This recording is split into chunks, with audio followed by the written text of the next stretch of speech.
Hi everyone, in front of me I've got OPPO A3 and let me share with you how to update the apps on this device.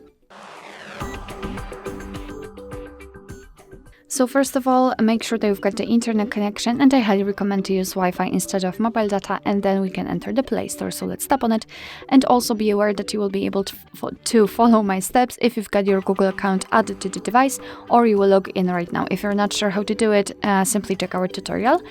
And all we have to do right now is to tap on the circle in the right upper corner, which is your account basically, and then tap on My Apps and Games.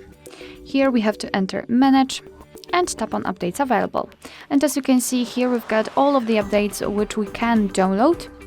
They are connected with the apps which are currently installed on our device. So all we have to do right now is to mark the apps we want to download. Of course, if you want to, you can update all of those apps. If not, just choose those which you'd like to update. In my case, those, and then tap on this update icon in the right upper corner. And right now your device will download the updates, and after that they will be successfully installed and automatically updated. Alright, so that will be all. Thank you so much for watching. I hope that this video was helpful, and if it was, please hit the subscribe button and leave the thumbs up.